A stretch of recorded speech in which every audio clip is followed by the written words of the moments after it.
Hello students, कैसे हैं आप सबका फिर एक बार परवेज फिजिक्स क्लासेस में वेलकम है।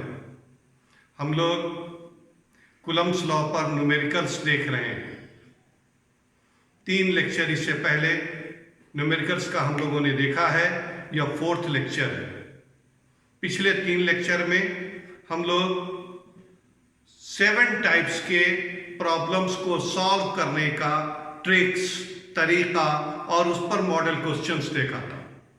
आज हम लोग टाइप 8 में हैं। टाइप 8 में हम लोगों को जो प्रॉब्लम्स आएगा वह है चार्ज इन इक्विलिब्रियम। ये कोई बॉडी है, 5 न्यूटन का फोर्स राइट साइड लग रहा है। इसी बॉडी पर इसके ठीक अपोजिट लेफ्ट साइड में 5 न्यूटन का फोर्स लग रहा है, तो हम कहेंगे कि इस बॉडी पर रिजल्टेंट फोर्स 0 है, यानी यह बॉडी इक्विलिब्रियम में है।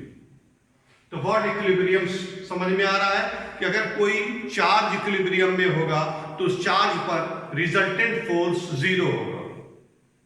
अब देखो इसमें किस तरह के क्वेश्चंस पूछेंगे और कैसे सॉल्व करेंगे। 2 चार्ज है, एक ए पर है और दूसरा बी पर है, Q1 Q2। एक तीसरा चार्ज कोई हम ले रहे हैं Q0। इस Q0 चार्ज को हम कहां रखें कि रिजल्टेंट फोर्स 0 हो। इस Q0 चार्ज पर रिजल्टेंट फोर्स 0 हो, यानी यह चार्ज Q0 इक्विलिब्रियम में हो। इसको समझने के लिए हमको सबसे पहले यह देखना होगा कि इस चार्ज का साइन क्या है, और इस चार्ज जिसको आपको रखना है इसका भी साइन क्या है।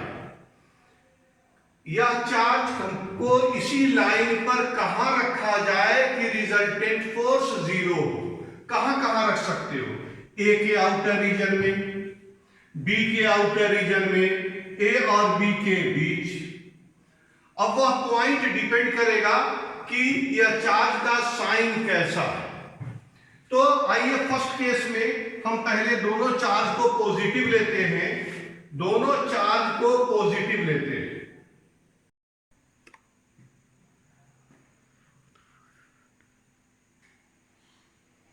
अब हम ए पर जो चार्ज है यह भी पॉजिटिव ले लिया, प्लस Q1। बी पर जो चार्ज है यह भी पॉजिटिव ले लिया, प्लस Q2। यानी Q1 को भी पॉजिटिव लिया, Q1 को भी पॉजिटिव ले रहे हैं, Q2 को भी पॉजिटिव ले रहे हैं। दोनों चार्ज पॉजिटिव है। और यह तीसरा चार्ज जिसको हमको इस लाइन पर रखना है वह भी पॉजिटिव ले रहे हैं। Q0 को भी पॉजिटिव ले लिया। अब यह देखना चाहते हैं कि यह Q0 कहां रखा जाए कि Q0 पर रिजल्टेंट फोर्स 0 हो, यानी Q0 इक्विलिब्रियम में रहे। रीजन कौन कौन है? ए का आउटर रीजन, बी का आउटर रीजन और इन बिटवीन ए बी। तो पहले हम ए के आउटर रीजन पर चेक करते हैं। इस P1 पॉइंट पर मैंने इस थर्ड चार्ज को रखा और यह थर्ड चार्ज हमारा पॉजिटिव है। तो सिंपल सी बात है, पॉजिटिव चार्ज और पॉजिटिव चार्ज के बीच रिपल्सन का फोर्स लगेगा। पॉजिटिव चार्ज और पॉजिटिव चार्ज के बीच रिपल्सन का फोर्स लगेगा। गौर से देखो, यह पॉजिटिव चार्ज इस पॉजिटिव चार्ज से रिपेल होगा, तो फोर्स का डायरेक्शन इधर हो गया। F force at charge P1 due to charge at A। अब इसी Q0 पर इस चार्ज की वजह से फोर्स क्या है? Positive charge. ये पॉजिटिव फिर इस पॉजिटिव से रिपेल होगा। F P1 B, दोनों फोर्स का डायरेक्शन सेम है, तो कभी भी इस दोनों फोर्स का रिजल्टेंट 0 नहीं होगा। यानी ए के आउटर रीजन में हमें कोई पॉइंट ऐसा नहीं मिलेगा जहां पर रिजल्टेंट फोर्स 0 होगा, यानी ए के आउटर रीजन में पॉइंट्स नहीं मिलेगा। तो यह हमको याद रहेगा, यह सब ट्रिक्स याद रहेगी तो एग्जामिनेशन में टाइम कम लगेगा। हमको यह मालूम हो गया कि ए के आउटर रीजन में रिजल्टेंट फोर्स 0, थर्ड चार्ज पर रिजल्टेंट फोर्स 0 नहीं होगा, यानी यह थर्ड चार्ज Q0 कभी भी इक्विलिब्रियम में नहीं होगा। इसी तरह से अगर बी के आउटर रीजन में जाओ तो बी के आउटर रीजन में देखो, थर्ड पॉइंट यहां ले लिया, ये P2 चार्ज ये वही ले लिया पॉजिटिव, ये पॉजिटिव चार्ज, इस पॉजिटिव चार्ज से रिपेल होगा, डायरेक्शन ऐसे रिपेल होगा तो बाहर की तरफ outward, force on charge at P2 due to charge at B। Similarly इसी P2 पर जो चार्ज है प्लस Q0 थर्ड चार्ज, इस पर इस Q2 की वजह से फोर्स, और से देखो ये पॉजिटिव चार्ज इस पॉजिटिव चार्ज से रिपेल होगा तो इसका भी डायरेक्शन हो गया इधर FP2B। अब फिर देख रहे हैं कि ये पहला वाला फोर्स एक ही चार्ज की वजह से है, ये पॉजिटिव चार्ज ए पर मौजूद इस पॉजिटिव चार्ज से रिपेल होगा, फिर यह पॉजिटिव चार्ज इस पॉजिटिव चार्ज से रिपेल हो गया, दोनों फोर्स का डायरेक्शन, दोनों फोर्स सेम डायरेक्शन में लग रहे हैं, तो बी के आउटर रीजन में भी पॉइंट्स नहीं मिलेगा। तो हम लोग को सिर्फ एक पॉइंट्स कैलकुलेट करना रहेगा, इन बिटवीन निकाल के देखें रिजल्टेंट 0 होता है कि नहीं। यहां पर ले लिया पॉइंट, इसको P ले लेते हैं। अब यहां पर भी चार्ज हमारा प्लस Q0, यह प्लस Q0 चार्ज इस प्लस Q1 से रिपेल होगा तो फोर्स का डायरेक्शन हो गया FPA। फिर देखो यह पॉजिटिव चार्ज इस पॉजिटिव चार्ज से रिपेल होगा तो यह डायरेक्शन हो गया FPB। दोनों फोर्स एक दूसरे के अपोजिट है, अगर मैग्नीट्यूड सेम हो जाए तो इस पर रिजल्टेंट फोर्स 0 होगा, रिजल्टेंट फोर्स 0 होगा यानी यह चार्ज इक्विलिब्रियम में होगा। तो पॉसिबिलिटीज एक ही मिल रही है कि इन between the two charges point P कहीं इन बिटवीन द टू चार्जेस रहेगा। कब? जब Q1 भी पॉजिटिव, Q2 भी पॉजिटिव और थर्ड चार्ज Q0 भी पॉजिटिव। सेम कंसेप्ट आप ले सकते हैं अगर तीनों चार्ज हमारा निगेटिव रहे।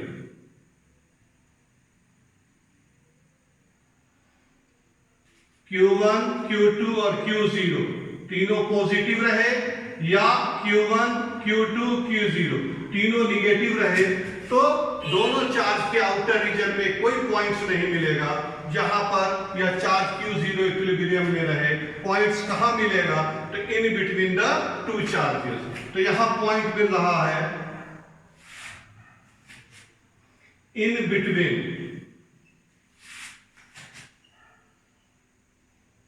The two charges. कौन कौन? Q1 and Q2, where the resultant force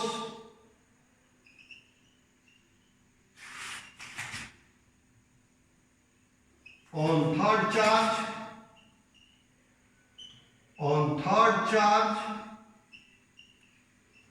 Q0 is 0. Resultant force on third charge Q0 is 0. That is, the charge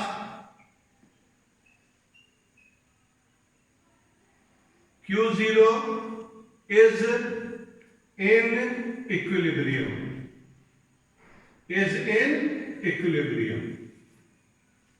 तो हम लोग को अब एक अच्छा ट्रिक्स मालूम हो गया कि एग्जामिनेशन में टाइम कम लगे, कम से कम टाइम में आंसर मालूम हमको कैलकुलेट कर लें। तो हमको कभी भी अगर Q1, Q2 दोनों पॉजिटिव दे या दोनों निगेटिव दे और जब यह दोनों पॉजिटिव दे रहा है, थर्ड चार्ज भी हमारा पॉजिटिव हो, या दोनों पॉजिटिव दे रहा है और थर्ड चार्ज भी हमारा निगेटिव हो, तो हमको सीधे पॉइंट्स लेना है दोनों चार्ज के बीच में कहीं, और प्रॉब्लम को सॉल्व करके जैसा क्वेश्चन में डाटा दिया रहेगा और जो हमसे आंसर मांग रहा होगा उसको हम लोग आसानी से कैलकुलेट कर सकते हैं।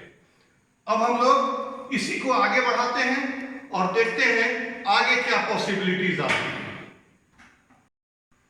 अभी हम लोगों ने देखा केस 1 में कि तीनों चार्ज चाहे पॉजिटिव हो तीनों, या तीनों चार्ज चाहे निगेटिव हो, तो पॉइंट्स कहां मिल रहा है? तो in between the two charges, A के आउटर रीजन में या Q1 के आउटर रीजन में और B के आउटर रीजन में, Q2 के आउटर रीजन में कोई पॉइंट्स नहीं मिलेगा जहां पर रिजल्टेंट फोर्स 0 होगा, यानी Q0 इक्विलिब्रियम में होगा। अब हम लोग केस सेकंड में ऐसा करते हैं कि Q1 Q2 को पॉजिटिव रहने देते हैं और इसको हम निगेटिव ले लेते हैं और देखते हैं कि पॉइंट्स कहां मिल रहा है। आइए, बहुत सिंपल सी बात है। ये सारी मेहनत इसलिए है कि आपको एग्जामिनेशन हॉल में यह पहले से मालूम रहे कि पॉइंट्स कहां है और उस हिसाब से टाइम हमारा सेव होगा। हम तुरंत उस पॉइंट उस रीजन में पॉइंट्स को लेकर के प्रॉब्लम को सॉल्व करेंगे।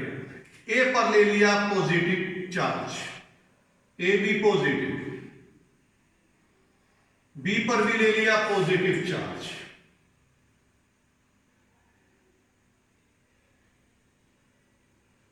और यह Q0 जो है इसको निगेटिव लिया। तो आइए पहले ए के आउटर रीजन में हम इस निगेटिव चार्ज को रख करके देखते हैं कि इस आउटर रीजन में यह Q0 इक्विलिब्रियम में है कि नहीं। ये हमारा पॉइंट फिर ले लिया P1 और यहां चार्ज रख दिया निगेटिव -Q0। गौर से देखो, ये निगेटिव चार्ज इस पॉजिटिव चार्ज से अट्रैक्ट होगा तो फोर्स का डायरेक्शन आ गया इधर, इस रीजन में देख रहे हैं। यह निगेटिव चार्ज इस पॉजिटिव चार्ज से अट्रैक्ट हुआ तो फोर्स का डायरेक्शन आ गया इधर, और फिर देखो यही निगेटिव चार्ज इस पॉजिटिव चार्ज से फिर अट्रैक्ट हुआ, इस फोर्स का भी डायरेक्शन इधर।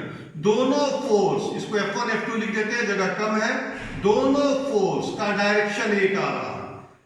दोनों फोर्स का अगर डायरेक्शन एक है तो इसका रिजल्टेंट कभी भी 0 नहीं होगा, यानी इस रीजन में ऐसा कोई पॉइंट नहीं मिलेगा जहां पर resultant force on charge -Q0 0 हो जाए, यानी चार्ज Q0 इक्विलिब्रियम में रहे। तो ए के आउटर रीजन में पॉइंट नहीं मिलेगा, तो हमने इस हिस्से को क्रॉस कर दिया। फिर आ जाओ बी के आउटर रीजन में जाओ, सेम बात आएगी। यहां -Q0 रखे, ये पॉइंट कुछ ले लिए P2, ए की वजह Q1 की वजह से फोर्स को F1 लिख देते हैं और Q2 की वजह से फोर्स को F2 लिख देते हैं। अब आइए, ये -Q0 चार्ज इस +Q1 से अट्रैक्ट होगा तो फोर्स का डायरेक्शन इधर। फिर देखो ये -Q0 चार्ज इस +Q2 से अट्रैक्ट होगा तो इस फोर्स का भी डायरेक्शन इधर। फिर गौर से देखो, दोनों फोर्स का डायरेक्शन सेम आ रहा है। कभी भी दोनों फोर्स का डायरेक्शन अगर एक होगा तो रिजल्टेंट 0 नहीं होगा, यानी बी के आउटर रीजन में भी कोई पॉइंट्स नहीं मिलेगा जहां resultant force on charge Q0 0 हो जाए, यानी चार्ज Q0 इक्विलिब्रियम में रहे। तो हमें यह चीज क्लियर हो गया कि अगर मेरा ये दोनों चार्ज पॉजिटिव रहे और थर्ड चार्ज हमारा निगेटिव रहे तो आउटर रीजन में, दोनों चार्ज के आउटर रीजन में कोई पॉइंट्स नहीं मिलेगा जहां रिजल्टेंट फोर्स 0 होगा। अब आ जाओ बीच में, in between A and B, in between Q1 and Q2 कहीं पॉइंट ले लो P। अब देखो चार्ज क्या दिए हैं, निगेटिव। यह निगेटिव चार्ज इस पॉजिटिव चार्ज से अट्रैक्ट होगा तो फोर्स का डायरेक्शन हो गया निगेटिव से पॉजिटिव की तरफ, अट्रैक्शन। चार्ज किस पर, Q0 पर, किसकी वजह से, Q1 की वजह से, F1 ही लिखते हैं। क्लियर। अब फिर गौर से देखो, ये निगेटिव चार्ज इस पॉजिटिव चार्ज से अट्रैक्ट होगा, Q0 अट्रैक्ट होगा Q2 से, तो यह डायरेक्शन हो गया force on charge Q0 due to Q2, इसको F2 लिख दिया। अब गौर से देखो तो ये दोनों फोर्स एक दूसरे के अपोजिट है, अगर इनके मैग्नीट्यूड सेम हो जाए तो इनका रिजल्टेंट जीरो होगा, यानी यह Q0 इक्विलिब्रियम में होगा। तो पॉइंट्स कहां मिल रहा है, इन between the two charges, in between the two charges. तो हमको याद रखना है कि अगर दोनों चार्ज मेरा पॉजिटिव रहे और थर्ड चार्ज हमारा अगर निगेटिव रहे तो पॉइंट्स मिलेगा इन बिटवीन द टू चार्जेस। तो यहां पर हम लिख देते हैं आपके कंक्लूजन के तौर पर कि इन between the two charges.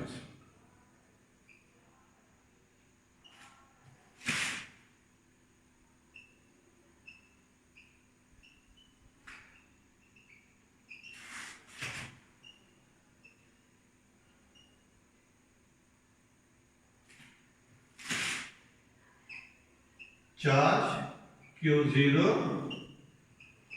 is in equilibrium, is in equilibrium.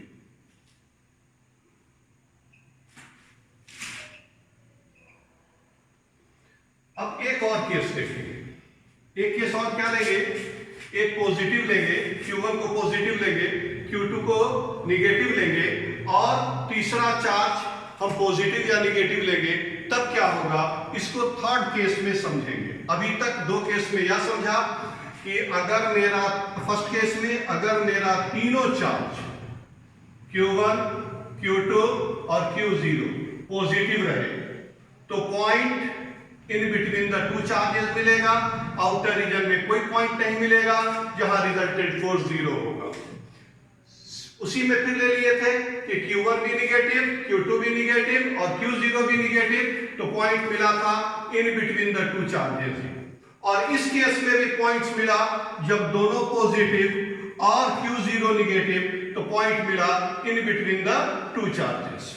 अब हम लोग थर्ड केस में क्या करेंगे, एक को पॉजिटिव लेंगे, दूसरे को निगेटिव लेंगे, और यह चार्ज Q0 को एक बार पॉजिटिव और एक बार निगेटिव लेकर देखते हैं क्या पॉसिबिलिटीज आ रही है, किस रीजन में Q0 इक्विलिब्रियम में रहता है।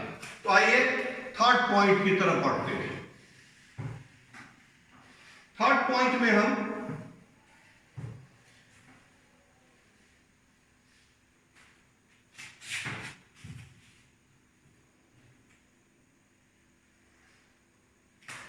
एक चार्ज को पॉजिटिव लिया, दूसरे चार्ज को निगेटिव लिया, और तीसरा चार्ज हम एक बार पॉजिटिव ले रहे हैं, उसी से हम लोग नेगेटिव को भी समझ जाएंगे।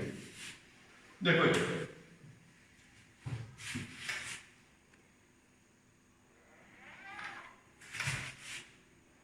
एकदम सिंपल इजी, समझना है तो समझना है।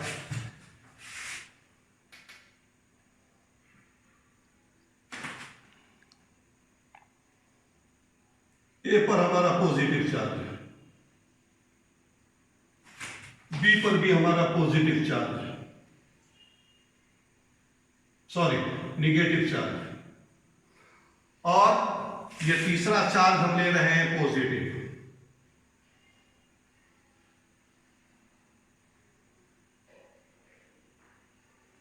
अब तुम लोग खुद बोलो, अब तो कंसेप्ट क्लियर है। ये पॉजिटिव चार्ज इस पॉजिटिव चार्ज से रिपेल होगा, तो डायरेक्शन इधर फोर्स का F1। फिर देखो ये पॉजिटिव चार्ज इस निगेटिव चार्ज से अट्रैक्ट होगा, तो डायरेक्शन इधर। इजी। अब देखिए आप यहां अगर ये दोनों फोर्स का मैग्नीट्यूड सेम हो जाए, डायरेक्शन अपोजिट है, मैग्नीट्यूड अगर सेम हो जाए, तो इस P1 पर जो चार्ज है Q0, इसका रिजल्टेंट जीरो आएगा, यानी Q0 इक्विलिब्रियम में रहेगा। तो इस केस में A के आउटर रीजन में रिजल्टेंट फोर्स जीरो होगा। सिमिलरली अगर B के आउटर रीजन में जाओगे तो गौर से देखो, यह चार्ज हमने पॉजिटिव लिया था, ले लिया पॉजिटिव, अब यह पॉजिटिव चार्ज इस पॉजिटिव चार्ज से रिपेल होगा। फिर गौर से देखो, ये पॉजिटिव चार्ज इस निगेटिव चार्ज से अट्रैक्ट होगा।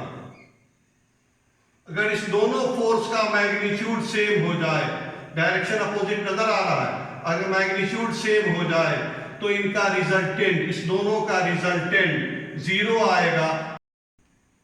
तो यह चार्ज Q0 इक्विलिब्रियम में रहेगा।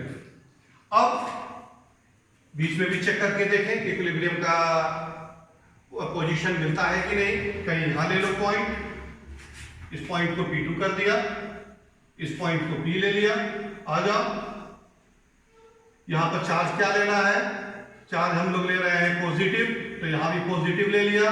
अब देखो यहां यह Q0 चार्ज इस प्लस Q1 से रिपेल होगा, तो डायरेक्शन इधर। फिर देखो यह Q0 चार्ज, ये Q0 चार्ज इस निगेटिव चार्ज से यहां पर माइनस Q2 है, वेरी सॉरी, सही कर लेंगे। इस निगेटिव चार्ज से अट्रैक्ट होगा, तो डायरेक्शन इधर। अब दोनों का डायरेक्शन सेम आ गया, दोनों फोर्स का डायरेक्शन सेम आ गया, यानी इस रीजन में कोई पॉइंट नहीं मिलेगा जहां रिजल्टेंट फोर्स 0 होगा। तो हमें दो रीजन मिला, कहां कहां, ए के आउटर रीजन में और बी के आउटर रीजन में ऐसा पॉइंट मिलेगा जहां पर रिजल्टेंट फोर्स 0 होगा। कब? जब Q1 पॉजिटिव रहे, Q2 निगेटिव रहे और Q0 पॉजिटिव रहे। तो पॉइंट्स कहां मिल रहा है? in the outer region of the two charges.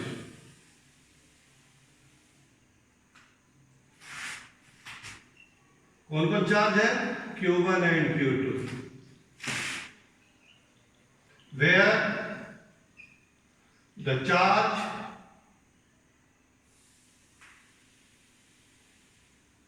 Q0 is in equilibrium,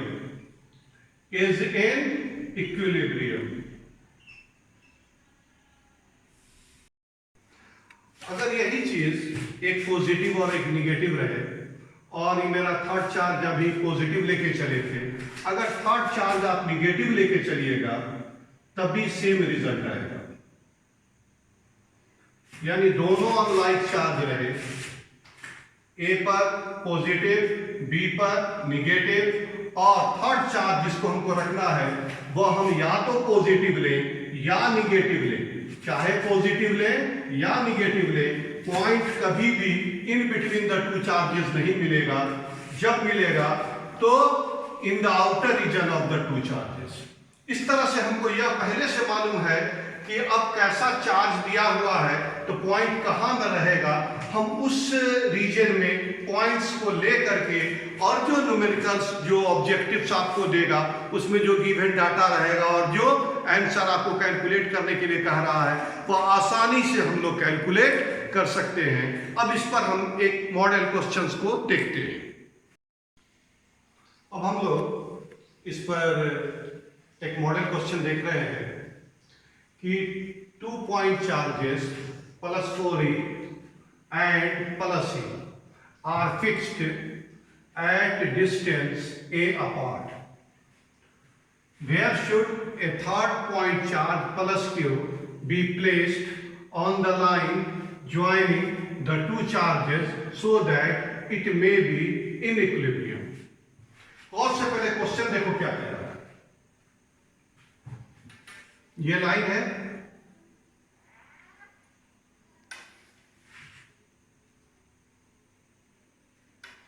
एक चार्ज हमारा +4e है, ए पर रख दिया +4e, बी पर रख दिया जो दे रहा है क्वेश्चन में +e, और दोनों के बीच का डिस्टेंस दे रहा है ए। और तीसरा चार्ज हमारा पॉजिटिव है, हम जानते हैं कि अगर तीनों पॉजिटिव रहेगा तो पॉइंट दोनों चार्ज के बीच कहीं होगा। ये डिस्टेंस ए दे रहा है, तो हम ले लिया यहां कहीं पॉइंट, यानी आउटर रीजन में कभी भी पॉइंट्स नहीं मिलेगा। जहां थर्ड चार्ज को हम रखें, प्लस क्यू को रखें, तो वह प्लस क्यू इक्विलिब्रियम में रहे, यानी इस पर रिजल्टेंट फोर्स 0 हो। अभी मैंने आपको बताया था कि अगर Q1 भी पॉजिटिव हो, Q2 भी पॉजिटिव हो और Q0 भी पॉजिटिव हो, तो पॉइंट्स जब मिलेगा तो दोनों चार्ज के बीच ही कहीं मिलेगा, दोनों चार्ज के मिलाने वाले लाइन पर बीच में कहीं मिलेगा। तो हम यहां पर आप ले लिया पॉइंट और यहां चार्ज दे दिया प्लस क्यू, इस डिस्टेंस को ले लिया x, ये डिस्टेंस ले लिया x, बिगर चार्ज से डिस्टेंस ले लिया x, तो स्मॉलर चार्ज से डिस्टेंस हो गया है a माइनस एक्स। ये पूरा डिस्टेंस क्वेश्चन में गिवन है ये, तो यह डिस्टेंस हो गया a माइनस एक्स।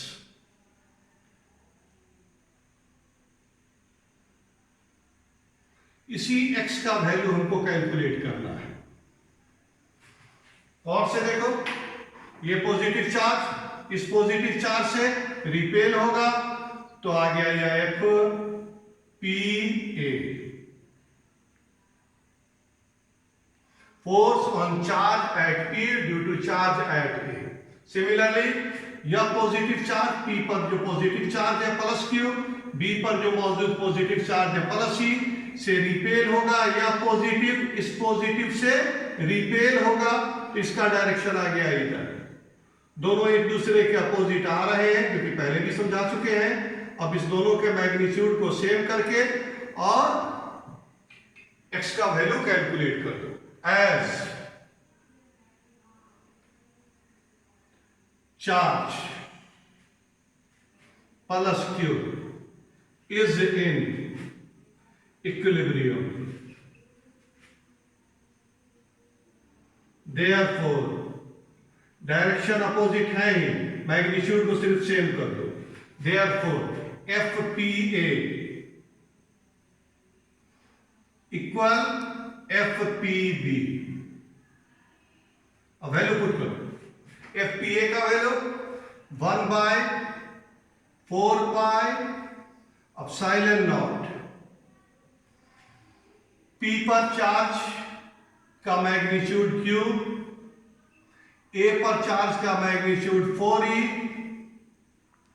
P से A का डिस्टेंस x, तो x square 1/4 pi epsilon naught Q1 Q2 by R square. अब सिमिलरली उधर लिखो 1/4 पाई एप्सिलॉन नॉट Q1, यानी charge at P is Q, charge at B, E magnitude सिर्फ लिखना है। अब डिस्टेंस P से B, A माइनस एक्स का होल स्क्वायर। अब इसको सॉल्व करके x का वैल्यू कैलकुलेट कर दो। 1/4 पाई एप्सिलॉन नॉट सीधे कैंसिल हो जाएगा, ये Q और E भी कैंसिल होगा, Q और E भी कैंसिल होगा, तो यहां रिजल्ट क्या आ रहा है सो देखो 4/x स्क्वायर। ये Q और ये QE भी कैंसिल हुआ। इसको ऐसे भी लिख सकते हो 2/x का होल स्क्वायर। 4 स्क्वायर के फॉर्म में लिखना है, उधर स्क्वायर का फॉर्म है, सॉल्व करने में आसानी होगी, स्टेप कम होगा। 1/a माइनस एक्स का होल स्क्वायर, रूट लेने के लिए स्क्वायर को हटा दो, सीधे सॉल्व कर दो, तो ये आ गया हमारा 2/x equal to 1/a minus x.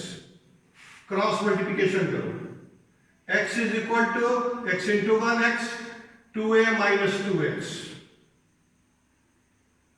x को इधर लाइए तो 3x is equal to 2a और x is equal to 2a/3। यह डिस्टेंस कहां से ले रहे हो? बिगर चार्ज से। तो ऑप्शन में दे सकता है from bigger charge, from smaller charge से निकल अगर कहेगा ऑप्शन में, तो ए में से उसका वैल्यू को सब्सट्रैक्ट करके जो वैल्यू आएगा वो आंसर में आएगा। हम यहां पर ए से ही लिख रहे हैं, तो ए से डिस्टेंस x है। ए कौन सा चार्ज है? बड़ा वाला चार्ज है, बिगर चार्ज है, तो लिख दिया फ्रॉम बिगर चार्ज।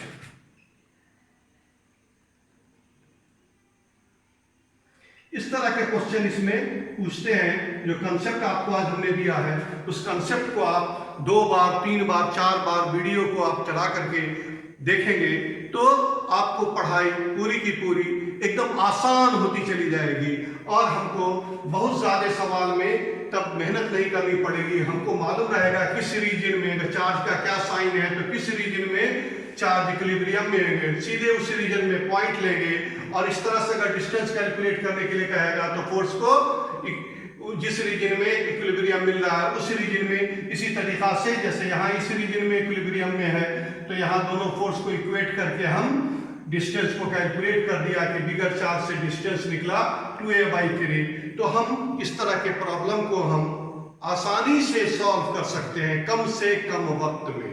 कंपटीशन में सबसे बड़ा जो आपके पास फैक्टर है वह है टाइम फैक्टर।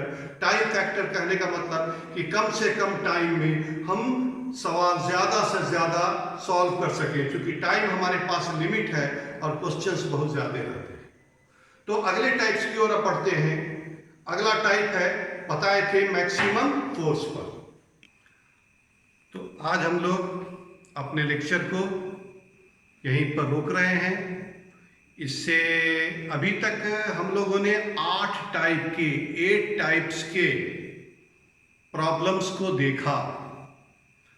हर प्रॉब्लम्स में कुछ न कुछ ट्रिक्स और कुछ न कुछ तरीका बताया गया, जिससे और साथ साथ उस पर मॉडल क्वेश्चन भी बनवाया गया। अब आप घर पे आपके पास जो बुक्स है उस बुक से प्रॉब्लम्स को प्रैक्टिस करें। जितना ज्यादा प्रैक्टिस करेंगे एग्जामिनेशन हॉल में उतनी जल्दी क्वेश्चंस बनेगा। तो प्रैक्टिस करना आपका काम है, मेरा काम है तरीका बनाना, मेथड तरह बताना कि किस टाइप्स के प्रॉब्लम को हम लोग किस मेथड से सॉल्व करते हैं। तो रहने दिया जाए। अगला एक टाइप बच रहा है जिसमें हम लोग मैक्सिमम फोर्स से पर जो क्वेश्चंस पूछेंगे वह कैसे पूछेंगे, उसमें कौन सी थ्योरी अप्लाई की जाएगी, इसको हम लोग डिस्कस करके कूलम्ब्स लॉ को फिनिश करेंगे और इलेक्ट्रिक फील्ड की ओर बढ़ेंगे। तो एक छोटा सा लेक्चर अगला रहेगा जो आपको एक दिन के अंदर मिलेगा। आज के लिए हम लोग यहीं पर रुक रहे हैं। थैंक्स। आपसे फिर एक बार कह रहे हैं कि परवेज फिजिक्स क्लासेस को सब्सक्राइब करो, वीडियो को लाइक करो और मेरे हौसले को बढ़ाओ। मेरे हौसले को आप बढ़ाते जाओ और मैं भी आपको रोज हर एक दिन 2 दिन पर आपको वीडियो मिल रहा है और वीडियो मिलता रहेगा। आपकी पढ़ाई भी कंटिन्यूटी में चलती रहेगी। तो आज के लिए थैंक्स।